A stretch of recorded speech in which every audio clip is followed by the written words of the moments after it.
வணக்கம். உலகத்தை பத்தி கவலைப்படாதீங்க. என்ன அப்படி சொல்றேன்னு பாக்குறீங்களா?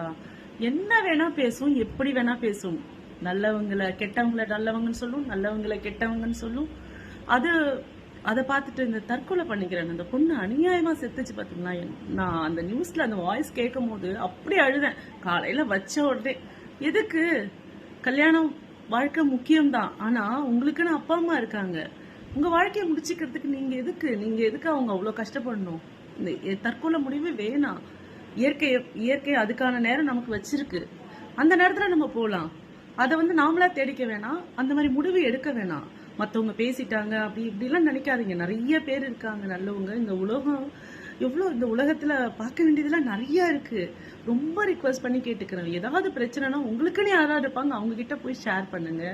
தயவு செஞ்சு சொல்லுங்க. புரியுதுங்களா? கல்யாணம் பண்றவங்களுக்கு மட்டும் சொல்லல, கல்யாணம் பண்ணவங்களுக்கு மட்டும் சொல்லல, சின்ன சின்ன பசங்களாகட்டும் ரொம்ப தப்பான முடிவு எடுக்கிறீங்க.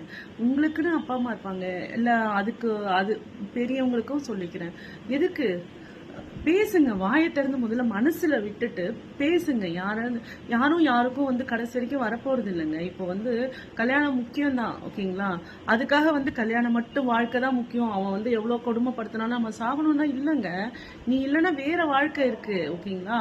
அது ஏன் அவ்வளோ கஷ்டப்பட்டு உங்களை வளர்க்குறாங்க பெரியவங்க, நீங்க எவ்வளவு ஈஸியா முடிவு எடுத்துட்டு போயிருங்க. அவங்கள கொஞ்சம் நினைச்சு பாருங்க. உங்க வாழ்க்கை இன்னும் அதை விட பெஸ்டா சூப்பரா இருக்கலாம் இல்லையா? தேடிக்காதீங்க. ரொம்ப ரிக்வெஸ்ட் பண்ணி கேட்டுக்கிறேன். தற்கொலை முடிவு மட்டும் யாருமே எடுக்காதீங்க. எல்லாருக்கும் பிரச்சனை இருக்கு, யாருக்குமே பிரச்சனை இல்லாமலாம் இல்லை, சரிங்களா? நான் ரொம்ப ரிக்வெஸ்டா கேட்டிருக்கேன். கமெண்ட் பண்ணுங்க.